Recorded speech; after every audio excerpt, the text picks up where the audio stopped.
So welcome everyone to our first Varroa industry public briefing hosted by AHBIC.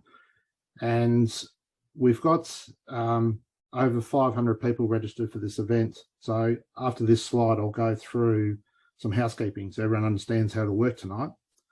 The way this has come about is we've had numerous requests to do a public webinar, and it's taken quite a lot of effort and time to get it to this point. And I've had a lot of help from the DPI, in particular Joe Cumming, who's behind the scenes making this all work tonight, and Amanda from the public information section of the response. So thank you very much, guys. And thanks to our speakers that are speaking tonight. It's been sort of put together at the last minute, but hopefully it'll be all smooth. So what we've done to set up tonight is sent out an email to our member bodies, AHBIC member bodies, asking them for some questions around what they think their members would like to hear about. So we had a lot of emails come back. There wasn't a lot of questions, there was a lot of statements, but I've tried to compile a lot of those questions into some themes and present tonight. Now, we're not going to be able to have answered all those questions that have come through an email, because it was quite broad in terms of the scope, and there'll be some more questions tonight, but we do plan on doing some more. So those three broad topics that we're going to touch on tonight is surveillance and what's happened up to now. And Steve Eastwood, who's the incident controller in Orange, New South Wales, will be presenting that work. We'll also talk about the baiting program and how we're going to deal with feral bees in this response in the red zone. Seems to be a question everyone wants to know about. So Dr. Chris Anderson, who's the Deputy Chief Plant Protection Officer for New South Wales, is going to talk about what we're planning, what the team is planning forward with the baiting strategy. And the other topic we had a lot of questions around was the owner reimbursement of costs, and how's that working, how's it been rolled out, who's the RAA, and what does it look like and how quick it's going to happen. So Adam Tomlinson is going to present on that for us today as well. And then after we've finished, I'll do a quick wrap up and see how we go for time. Might be able to squeeze in a couple of questions, and I'll see if I can pull a few questions out at the end of each presentation as well. So just some housekeeping, just to remind everyone who AHBIC is. So AHBIC is the Australian Honeybee Industry Council. We're a national representative body, a council structure with 10 members, which are all the state associations around from each state, the recreational beekeeping sector, as well as some of the other players in the value chains, honey markers and packers, crop pollinators, queen breeders. So there's 10 of us all up. We are an organisation that operates really through the Friends of AHBIC system, which is a donation system. We don't get any funding through levies or through government at all. So we are a not-for-profit organisation. So to enable us to be able to do more of these sort of things, because it is very time-consuming and heavy on the resources, both financially and human resources, we really need to be able to support AHBIC to get some more boots on the ground to be able to do some more work, particularly around that comm space. So if you're not already a friend of AHBIC, I encourage you to head along to the website, honeybee.org.au, and follow the links through to the Friend of AHBIC page or donation page and make a contribution. It doesn't have to be big, or it can be big, and then you'll then be on the mailing list to get all the information straight away. Because we've had over 500 people register for tonight, we're not going to be able to enable questions off the floor from the audience. It'll just get too unruly and too hard to manage. So we do have a Q&A function. So if you click on the Q&A button at the bottom of your page, you should be able to click in there and ask questions. Now, we're not obviously going to be able to go through all these questions and answer every single one of them, but what it's going to be able to do is inform what we do for our next webinar or our next video update or piece of comms that goes out. So I encourage you to put questions in there, and we'll definitely keep all those questions and we'll go through them, try to theme them up and work out what the most popular bit of information we need to know about is, and then we'll ensure that we do some comms around that to follow up if we don't cover in these presentations. Now, the information that will be presented tonight is the best information we've got right now. So it's current as of today. Obviously, as we move forward, even within days, but definitely into next week, the information may not be current because this is a fast-moving response. So we need to be very conscious of that. This will be up online. So it's imperative that you do go and check, particularly the DPI website, dpi.newsouthwales.gov.au/Varroa, to get the most up-to-date information. Now, all the comms AHBIC puts out does get published on the website, which is honeybee.org.au. So head along there too to find a bit more of the industry information. We will, or already are, recording this webinar today, and we will be publishing it on the AHBIC website. We might even, if I can work out how to do it, break some of it apart to put on socials as well. So don't fear if your friends haven't been able to make it tonight. They will be able to catch up online. But again, just caution you that information, if you're watching it in weeks to come, may be outdated. So you'll still need to keep updated with the DPI website. So having said all that, we'll move along to our first presenter, Steve Eastwood, Incident Controller in the Response, based out of Orange.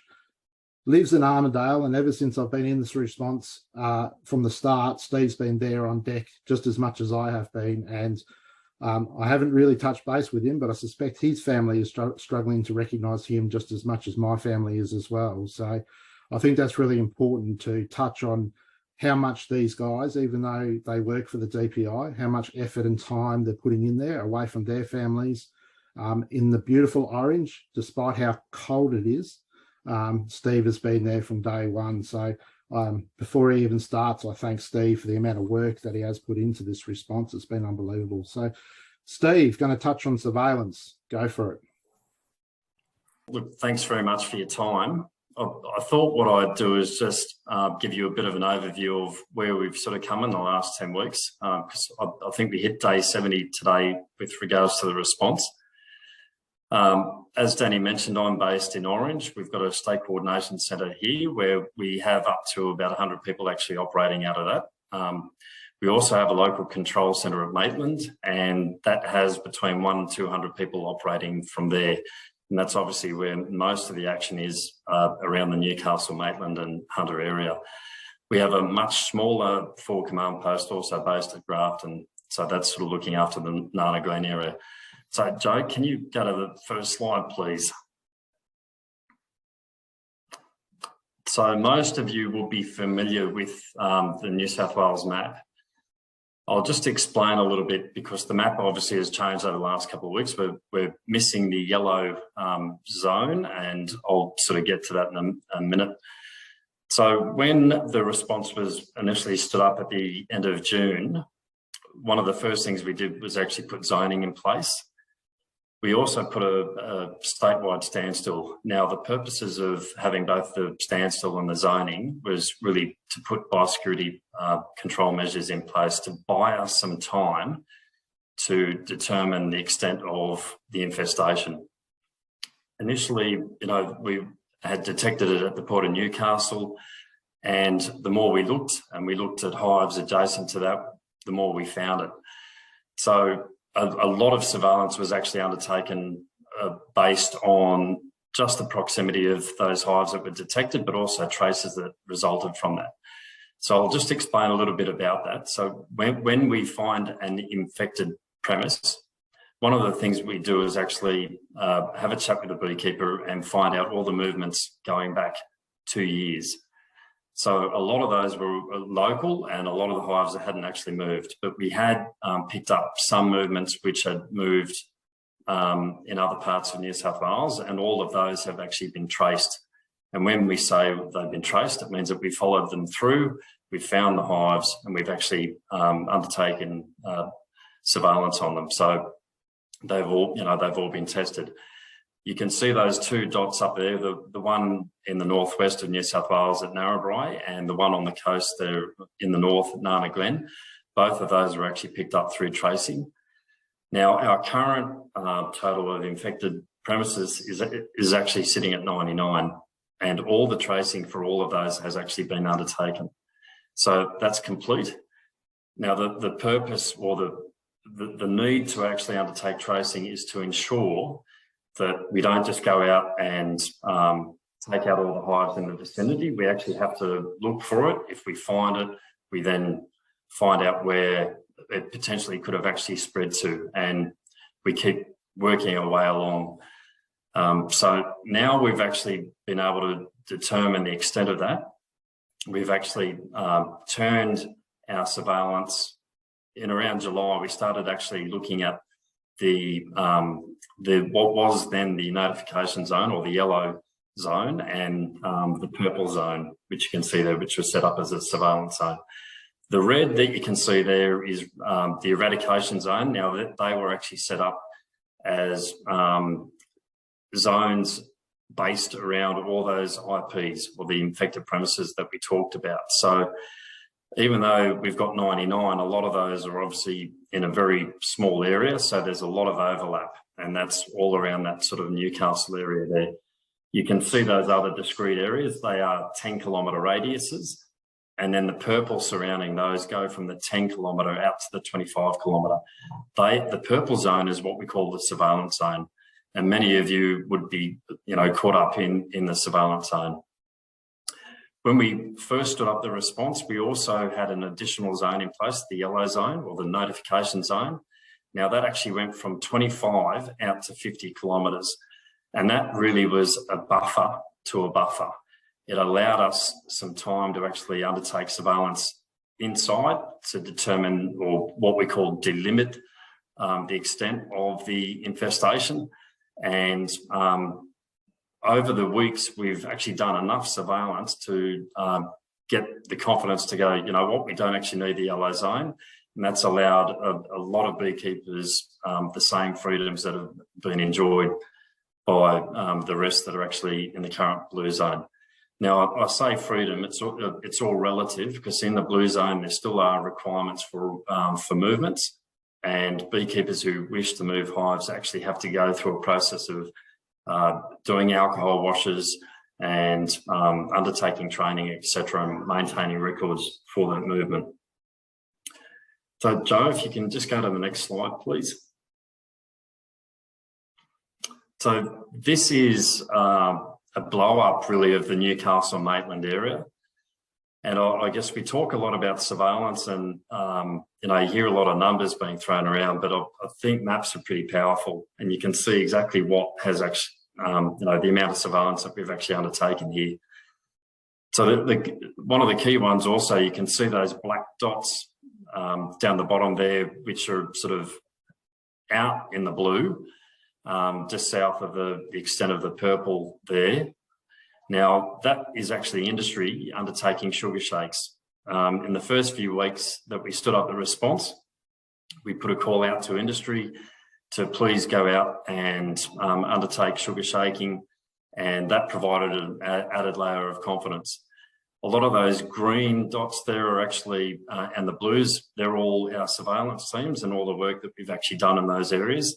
So we actually have identified all the registered beekeepers in those areas, and we've undertaken a lot of surveillance across there. And so you can see that, there are obviously areas where there are more registered beekeepers than others, but there's been extensive surveillance actually undertaken, and that is really what's built this picture for us and enabled us to have the confidence to know that we've actually delimited. We found the extent of it, and now we are turning our attention to actually the eradication of the managed hives. So there was no point in us focusing on taking out the managed hives straight away. We actually had to work from outside in and ensure that what we're actually doing was methodical. There was a plan in place, and we had to just step it through. And I appreciate that.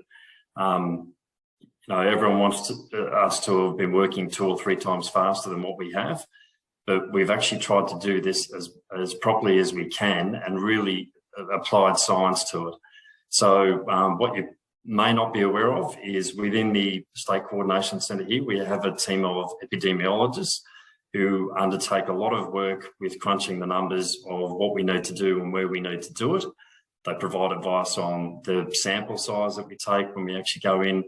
They look at some of the tracing information. They look at the time that the mite may have actually been there and the potential risk that that poses with flight distance, etc. So a lot of the work that we've done is all based around that advice that we get. That also includes risk assessments, and they all go towards informing the decisions that we make. So we started out at the first time that we issued the emergency order to put the zoning in place and the standstill, and that was emergency order number 1. We're now at emergency order number 26. And every time we've changed the order, it's been based on the science and the evidence that we've collected over the last few weeks. And we're starting to build a picture, and it's trying to strike that fine balance between maintaining a biosecure response and having effective and efficient controls in place, but also trying to support industry to get moving and actually get back and start doing what they should be doing. So it is a fine line, and I appreciate whenever you draw lines on a map, you always put some people inside and some people outside, and it is just something that we actually have to work through. And the intent really is to keep progressing. We're not standing still on this, so there's a genuine intent to actually improve the more that we actually find out what's going on, and we'll get on top of this, and the decisions that we make will be risk-based, and they'll be based on the evidence that we've collected and the advice that we get. So next slide, please, Joe. So this is the state picture, so it's zooming out. You can still see all the surveillance that's been undertaken around that Newcastle area north of Sydney. It's quite powerful, but I guess the key thing is you can see that the work that has gone in around Narrabri and also up on the north coast there at Nana Glen. You'll also note those yellow triangles that are actually out in western or southwestern New South Wales. Now, they are as a result of the movement that was allowed back at, I think it was the 20th of July when we started to allow hives to move in the blue zone. Now, as I said before, that was actually under quite strict criteria, and the requirement was for alcohol washing to be undertaken. The sample size, again, was based on epidemiological advice, and then all those hives that arrived in the almond pollination were also subject to follow-up sticky mats and miticide strip surveillance. Of those, we tested over 106, I think it was 106 beekeepers. There was over 2,000 mats deployed, all of which came back negative. Joe, if you can just go to the next slide too, please. Now, that's just the same map, but what it's done is actually also included the alcohol washing that's been undertaken by industry. So we've had about 1,070 registered movement or applications to move under the permitting system we've had in the blue zone, which requires beekeepers to undertake alcohol washing. And you can see that there's been quite extensive surveillance, not just done by us, but also by industry. Now, a key point to point out also with what Danny was saying, all the way along, this has been a joint response. We couldn't have done it, government can't do it on its own, and we certainly couldn't have done it without the beekeeping industry. We've also had input from industry from a number of the other fruit industries, horticultural industries, sitting here both at state and also at local at Maitland to provide advice on and input into some of these risk-based decisions that we've been making. In addition to that, we've also used a lot of volunteer beekeepers to provide support with undertaking surveillance, and I'd like to actually extend a big thanks to those and the support that we've actually had from the beekeepers themselves, who have sort of really gone above and beyond, working alongside not just DPI, but RFS, national parks, local land services. So it has been a very big collaborative effort. So I guess I'd like to just point out that we've had over 2,500 cases that we've actually undertaken where we've done surveillance on, and on top of that, there's been over 1,000 cases where there's been alcohol washing done by industry alone. So that's how you manage to get a map like that. So there's been a fair bit of work that's actually gone on in the past 10 weeks. In addition to looking for the mites, we've also sent bees and mites off to the labs. They've also, they have been working on the genomic sequencing. That they've had some hassles with trying to get good enough samples and work through that. And the genetic code is much greater than most species, so it's taking a while for them to work through that. We're hoping to get some results in the next few weeks. And they've also been testing for a number of the viruses, and to date they've come back negative. So there's quite a bit of movement actually regarding the type of samples that we've been providing. What else can I tell you?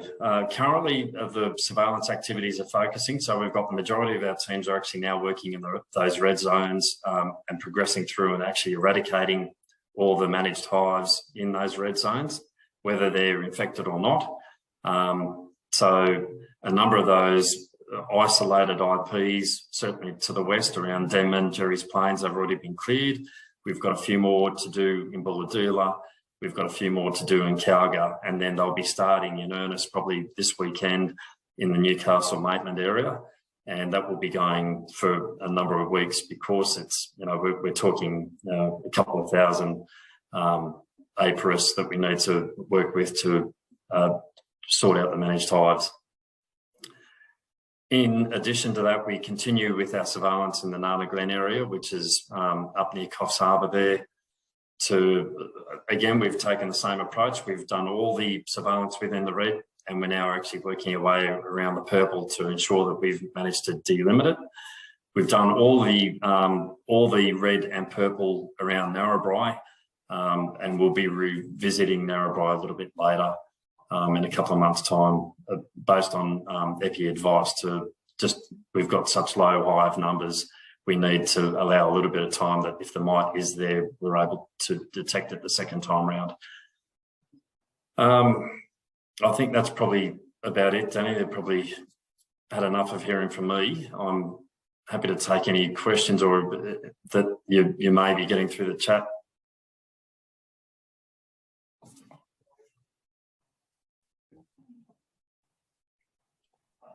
Yep. Thanks, Steve. Really appreciate that update. Probably just the one thing, and we are probably running out of time, just the one thing to note on there is the Trangie site. We note that that's off the map. Can you just explain what's happening with that Trangie site? Yeah, okay. So Trangie was originally put on the map because it was deemed to be a dangerous contact. So dangerous contact is a trace that we've got from an infected premise that is high risk. So what we did there was we actually had to, we took the hives out. We did test the hives beforehand. We didn't find anything, but we set up a 10-kilometre surveillance area around it. And that's already had surveillance undertaken in it, and it's currently going through its clearance as we speak. So we're hoping to have the next few days, Trangie will have had its second round, and if all goes according to plan, it'll be cleared. Great. Thanks a lot, Steve. I really appreciate you sharing all that information. And just to note how important that working with industry and government is, I also need to acknowledge that it's not just AHBIC working in this. We've had a huge amount of input from the New South Wales APRIS Association. Steve Fuller in particular, as well as some of his team, have been in the response team helping as well. And the huge effort from Sheila Stakes and the Amateur Beekeeping Association. I think without them, a lot of this surveillance probably wouldn't be anywhere near as advanced, because Sheila's been coordinating all the volunteers. So a huge effort as well from those guys. So thanks, Steve. Really appreciate your time. And now we'll move on to the next one. So Chris Anderson, who's Deputy Chief Plant Protection Officer for New South Wales DPI, will now talk about the baiting program. everyone can hear me all right. Joe, if you're able to put up the first slide, that'd be great. Thank you. So look, I sort of want to reiterate what Danny and Steve have both just said. When we were looking down the microscope at the first mites ever detected on in hives on mainland Australia, or in anywhere in Australia for that matter, I don't think anyone could have envisaged the monumental effort from hundreds and hundreds of people across multiple agencies, DPI, LLS, RFS, National Parks, EPA, and the collaboration of the beekeeping associations across New South Wales, the Amateur Beekeepers Association, North Shore Beekeepers, the APRIS Association, and all the way up to AHBIC as well as the collaboration and the input that we've had from the berry industries, the almond industries, apple and pear. The number of people and the associations and industries that they represent that have been involved in this have been monumental. And I know at the start there was a lot of questions around whether we could really achieve this, whether it was something that was possible to do. And I think we've been able to demonstrate conclusively through an insane effort that we have put a solid ring around where this mite is. And that was something that there were a lot of questions around whether we could actually do that at the beginning. I think we've proven that we can do that, and we have done it.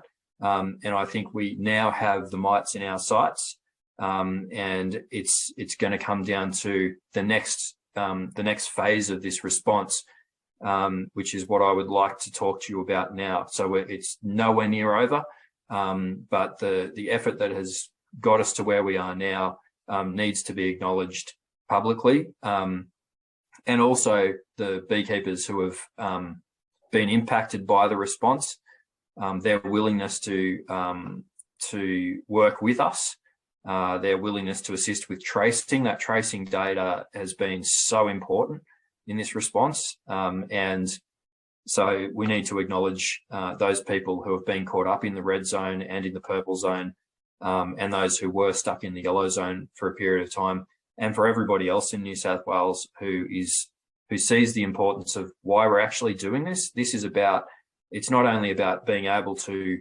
produce miticide-free honey and miticide-free beeswax, both of which are extremely valuable on the world stage because we're one of the last places in the world that can do that. But it's also about our ability to pollinate food. We're not New Zealand. We're a much bigger land mass than New Zealand, and we're not the USA. We have a much lower population than the USA, but we need to produce food.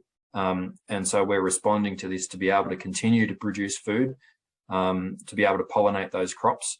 And it's crops to feed ourselves, and also to be able to meet the demands of our lucrative export markets that keep many of our rural communities and regional communities employed.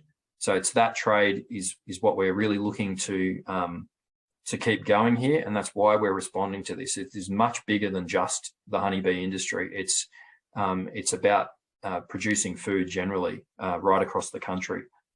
So I'd just like to thank everyone who has put an effort in. So this part of the presentation is about the baiting plan, the baiting strategy.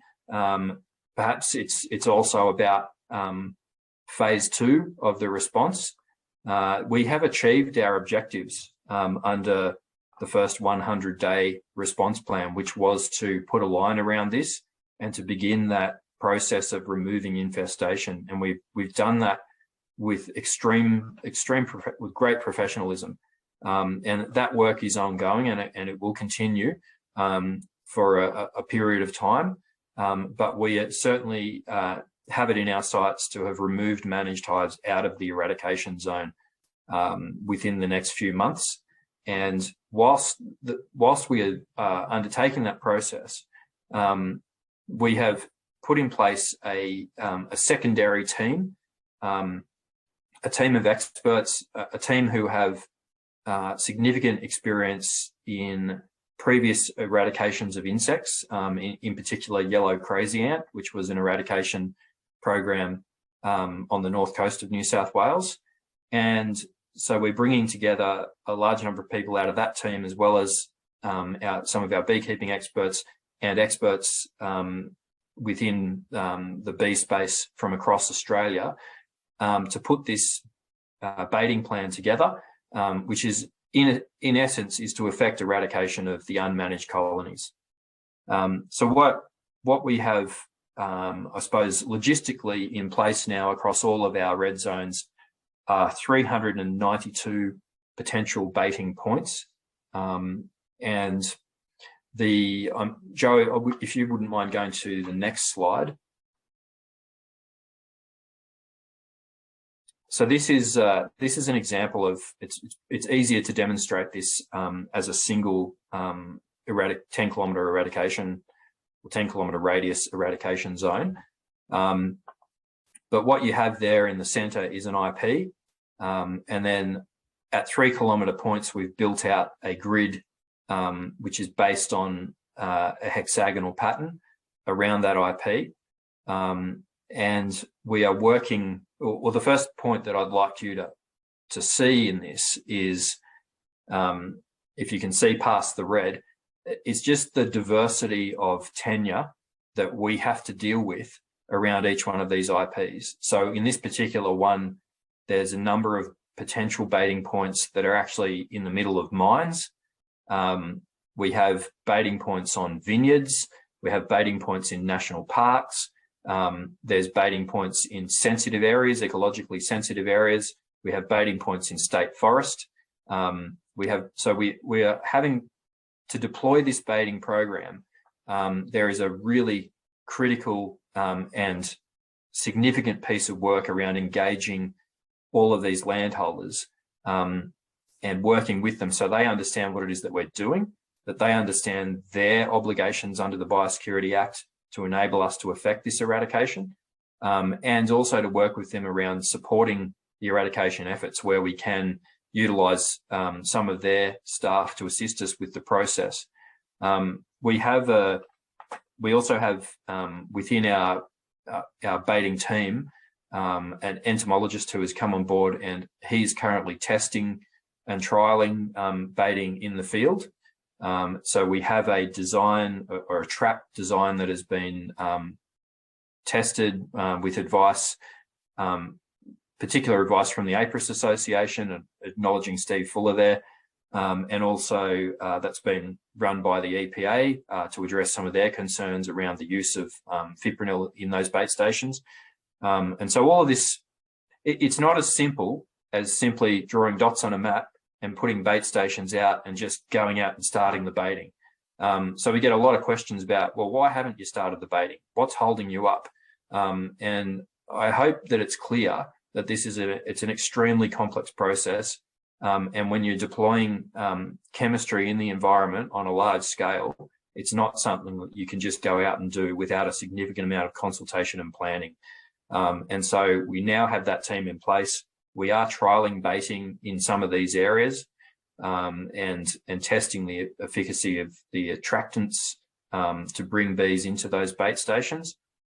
And that process is underway. So let me just check my notes for a second.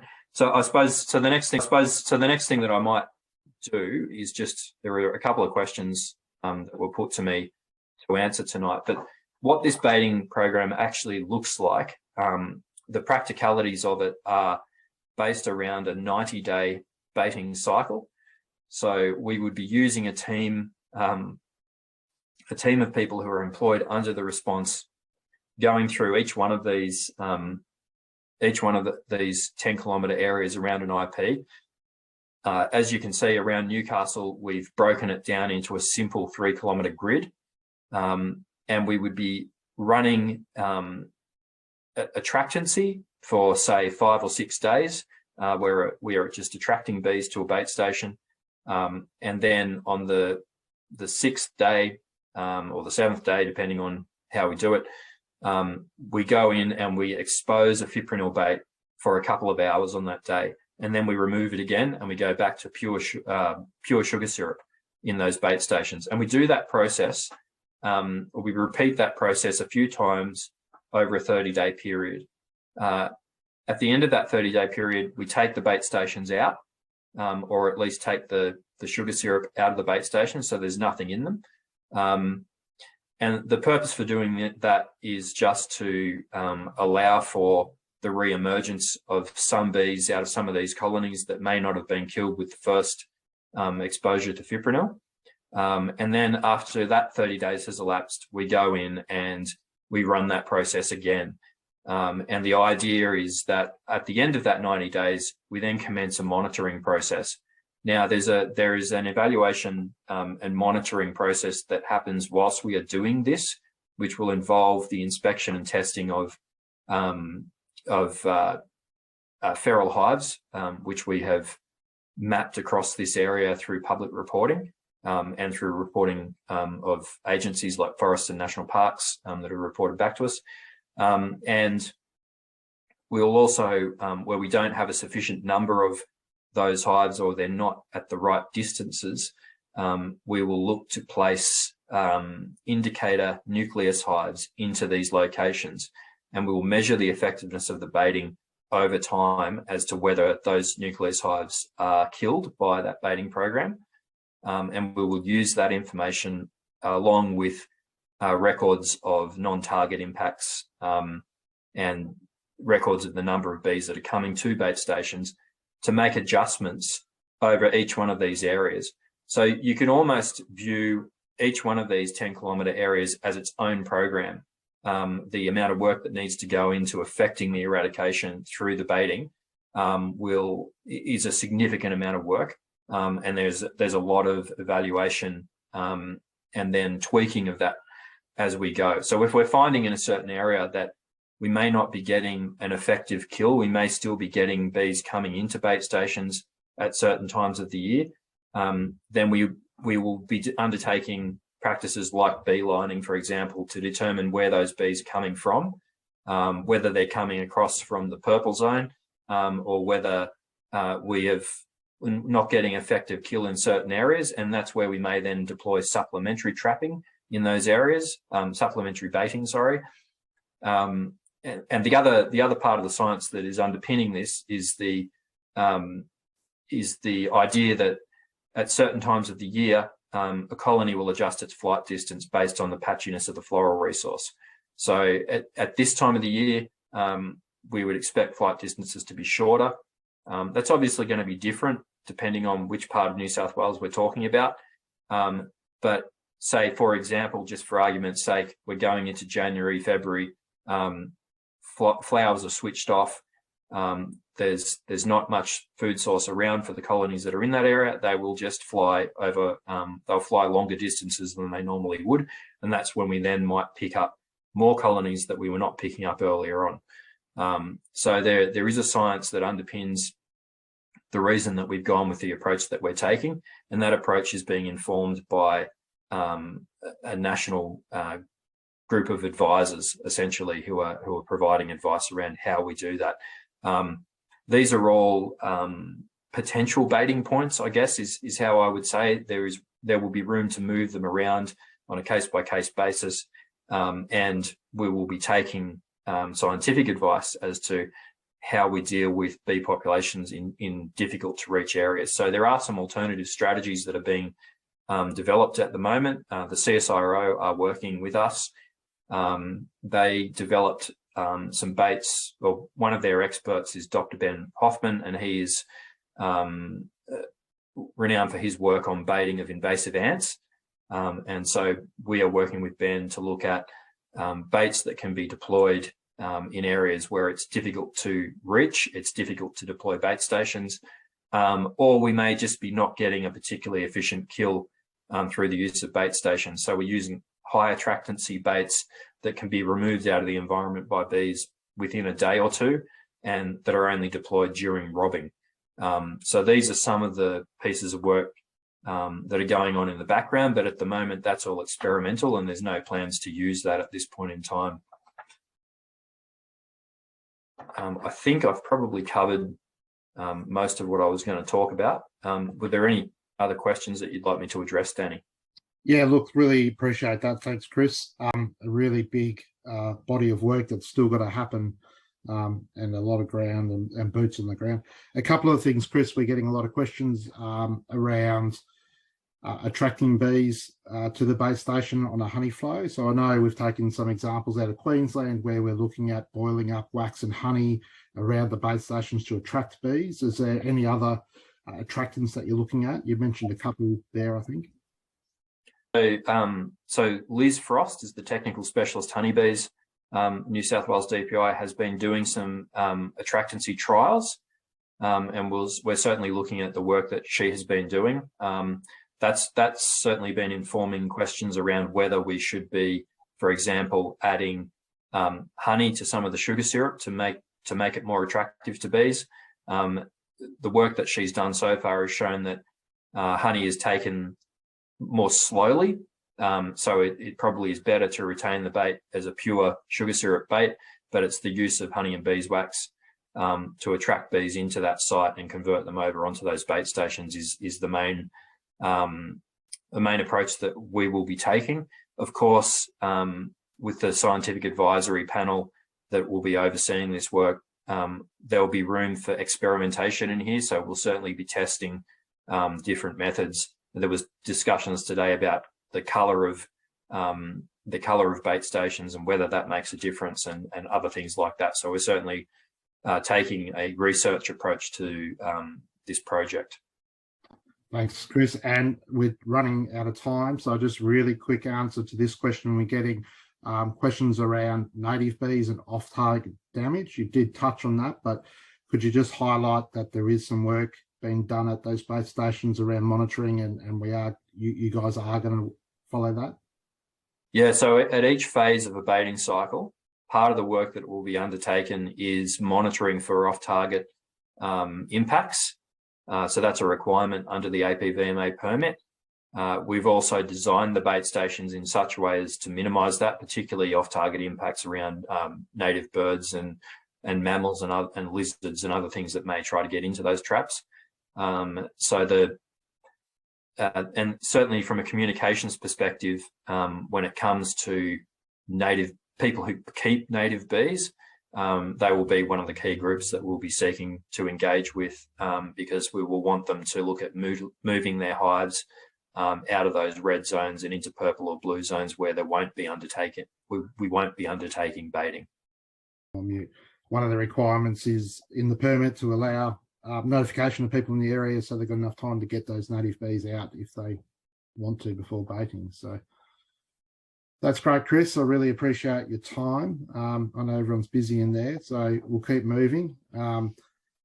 So I'd like to introduce Adam Tomlinson. Adam's working for the Rural Assistance Authority, which is the agency within government that is rolling out the reimbursement to both commercial beekeepers, which is referred to as the owner reimbursement of cost, which is a program that's under the Plant Emergency Pest Response Deed that we are signatories to as an industry. And then also the reimbursement for recreational beekeepers that is slightly separate. And Adam's going to talk to us about how that's being rolled out. So Adam, take it away, please. Thanks, Danny, and good to see some attendance on this webinar. With the RAA, Danny did ask me to give you a little bit of background on the RAA. We have been around for 90 years as a financial assistance provider to rural businesses in New South Wales. So we have got a lot of experience when it comes to handling assistance programs. If we move to the next slide, I'd like to focus on, we talked about current information, and we like to think that our website, our webpage, particularly on the New South Wales Varroa Mite Response Program, is our source of truth. So if you're wanting to, we talked about what's current right now, but as things change as we go through, please always refer to the website and you see that as the place that you will need to get the most current information. In regards to our experience with bees, in recent years, we've dealt with bushfires and floods response. And I think looking at our numbers, we've had over 600 beekeeper customers that have got assistance through the REA in the last 18 months or so. So we have been dealing with beekeepers a lot in the last little while. Now, before I get into the website, I really like to go through the guidelines, the frequently asked questions, and the contact us part of the webpage. We have had some feedback. We did open the programs on the 19th of August, and we have had feedback on the steps that are taken to have an application with the Rural Assistance Authority, and I'll refer to that as the RAA. The steps that are taken are there will be the DPI authorised officer who's been to your site, whether it's disposing the hives or euthanising the bees. They will complete an acknowledgement form and then provide you with a link to an application form that will come through to us, and that's when we will get in. We'll start to assess that and get in touch with you. And as I mentioned to Danny earlier, we are looking at everything case by case. We are here to help. So we are here to work with those applicants that have submitted that form, and then going through the steps of how we work through the criteria and the payment process. If you look at the webpage here, you can see towards the bottom there's 2 links to guidelines. There's the recreational beekeeper guidelines.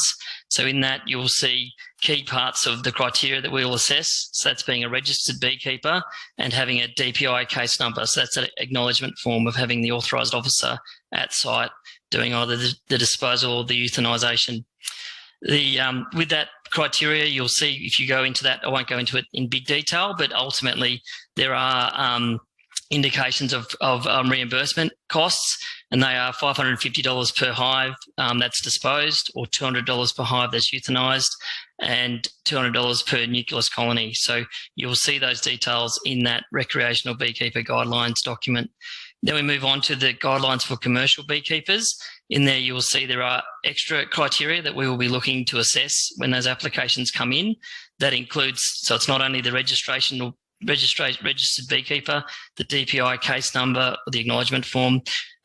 It's then an active ABN, so an active Australian business number is important. And then we'll also look at tax returns to identify income from beekeeping. So whether that's honey sales, wax sales, pollination services, or sales of bees. So they're key parts that we'll be looking for on those tax returns. I won't go into the reimbursements. There's a very comprehensive schedule in that document, and largely the REA staff that are assessing these applications will be looking at that acknowledgement form that the DPI authorised officer has done, and we'll be going through that and putting together an amount, and then speaking to the impacted beekeeper on a case-by-case basis in letting them know where those amounts for reimbursement have arrived on the assessment. Whilst on this page, I just want to highlight the frequently asked questions. So at the bottom, there's a link there through to those frequently asked questions. Now, that's a key area to look at as well. For example, since opening on the 19th of August, we have had people trying to put PO box addresses in the application form. We do need a residential address. So we please ask you that you put in your home address ideally. We will then look through the detail to get, if your beehives are at a site or multiple sites, we will get that detail through the databases that we have access to. So please keep an eye on those documents. That's the guidelines documents, as well as the frequently asked questions for the latest information. And lastly, I just want to make a comment. The contact us link that's up there, we have a 1-800 number. So we have a good administration team that will get to your phone calls or voice messages, whatever you have to leave with us, but we will be acting on that swiftly, and also an email address there to our functional email box that we attend to swiftly as well. So I just want to reiterate we're here to work with the impacted beekeeper and the applicants, and please don't hesitate in reaching out to us, particularly after you've received that application link from the authorised officer. Sorry, a couple of questions there, Adam. Really appreciate that. Just like to reiterate the ORCs and the figures that are in the schedule, and just ensure everyone that those numbers that are there are baselines, and that anyone, if they're not happy with those prices, are able to provide evidence to have that re-looked at. Is that correct, Tom? Adam, sorry. And what sort of evidence might they need to provide to have that looked at? Correct, Danny. As mentioned, we'll go through the acknowledgement form from the authorised officer, looking at how we've assessed the claim, and then we'll be speaking to the impacted beekeeper. And if there are invoices, like that's a key bit of supporting evidence. So if they'd bought a hive for a certain price, and that those invoices would be ideal evidence for us, in obviously connecting the dots to the applicant as well, making sure that the names and potentially ABNs on that invoice match through. There are areas on the application form to put that supporting evidence, or when we do speak to you, our assessment officers, we will, and that's a question that you raise, we can cover that off at that point as well. Yeah, great. So it's just a baseline, it's a guideline for everyone to work against, and then we can manipulate it and change those figures as we move forward as you get more evidence.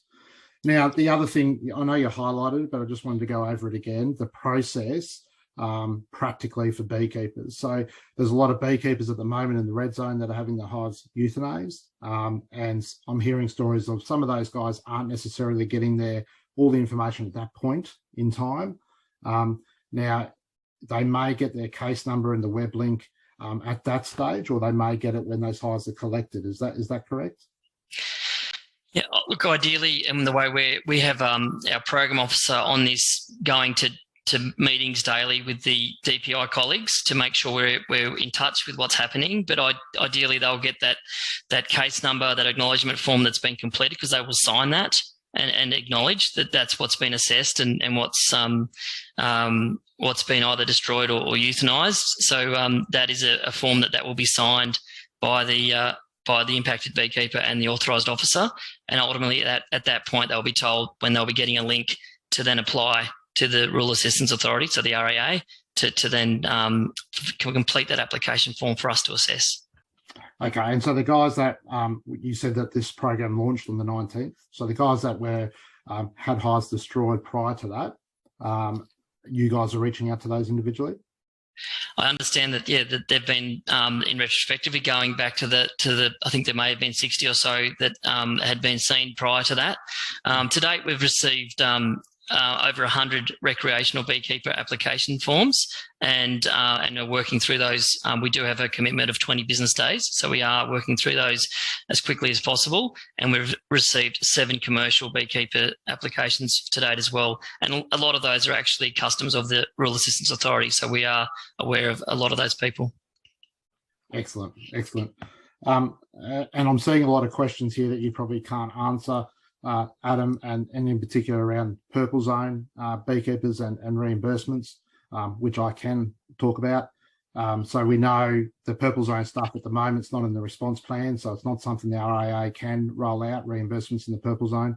As an industry, we're really pushing hard to make that happen. We've had approval through the many layers so far to provide some sort of compensation or ORCs for guys in purple zones. It won't be exactly the same as the red zone, but it's still going to be something.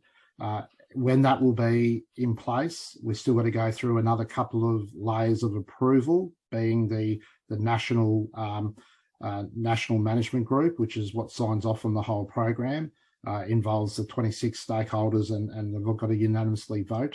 But we're confident we'll get that across the line. So hopefully once we do that and get that approved, then we can put it out through the comms to notify people that that's available, and that will also be through the RAA.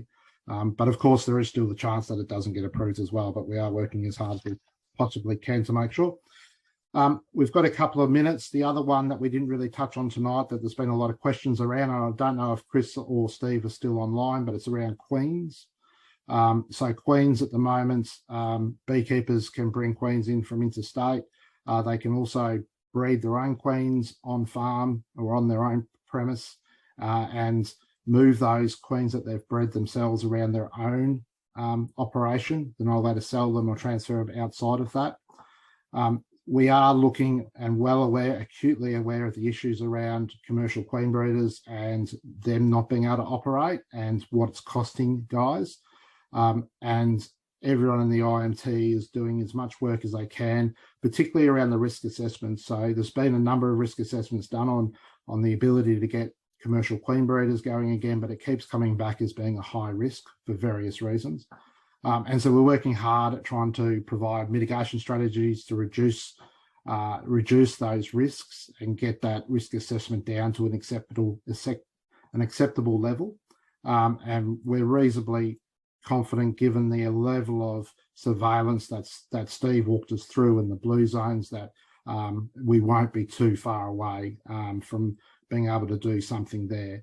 It's going to require a reasonable level of surveillance as well as some other hurdles to jump, but we're working as hard as we can to make commercial queen breeding happen, but we've still got to do that without compromising the eradication efforts.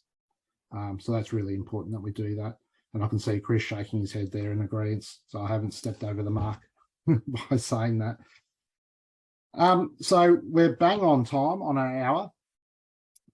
So if I can just go to the next slide there, Joe, onto the last one, and I can wrap up there. So I really like to thank our presenters. You know, the Incident Management Control Centre shuts at 6 o'clock.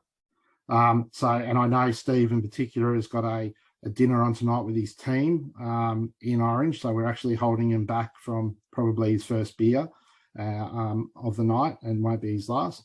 And look, these guys have had to stay back. They don't get paid to do this, and really appreciate it. I know we've probably painted a fairly rosy picture tonight of what the incident is. But look, we are all acutely aware that this is a big machine, and there's a lot of issues that happen on the ground that are often out of our control because there is so many people. There's over 250 staff here on the ground every day, plus our recreation, plus our volunteer beekeepers. So we know everything doesn't run smoothly, and we know that there are a lot of issues, and people are frustrated with how slow it appears to be happening. And like I say, trust me, we hear that. We get the emails every day. Emails I get, I pass on to the guys in the team. They're getting emails themselves. And so we're all working as hard as we can to make it work. I think Steve has demonstrated just how much work has been done and the effort that goes into this. But we've also, from Chris's presentation, identified just how much more work that's got to happen moving into the future. And we haven't talked a lot tonight about what the future looks like, because it's really hard, and we don't want to make false expectations and set expectations here that perhaps might change in the future. And we've heard all the way through tonight how all the decisions are based on science, and the only way a response can work is if they've got the ability to change the way they do things to match the scenario to get the best outcome. So I'd like to thank our speakers tonight. I think they've done a fantastic job. Really appreciate the amount of work they're putting into this response. And Adam, your work's only just starting here with ORCs. And so I'll reserve my thanks until you've rolled out every ORC for every beekeeper within at least only the next 3 or 4 days. Surely we'll be able to achieve that, I think. No, not too much pressure for you. So again, thank you. I remind people that we will take all these questions that have come through. We will try and address them through communications in the future. I think I've learned how to do this now with the help of Joe, so we might try and make this a bit more of a common thing moving forward if that's what people want, and try and attack some of those other questions that have come through. Just a reminder to become a friend of AHBIC. AHBIC doesn't operate for free, and it's always struggled for cash to get enough resources on the ground. I think if we had some more people involved, employed in AHBIC, we'd really be able to get some communications out and really be able to push the envelope in terms of what we can achieve for industry. So if you're not a friend, please consider joining. This webinar is recorded, will be published on the honeybee.org.au website, the AHBIC website. And just remember, particularly if you're watching this recorded, that the information that was provided tonight is only at this point in time, being the 31st of August. If you're watching this into the future, you need to check back onto those websites to make sure that any information that you're taking from here is still correct and relevant. And the best place to do that is dpi.newsouthwales.gov.au/Varroa, and check out ahbichoneybee.org.au for industry communications. And again, thank you guys. And that's all we're doing for tonight.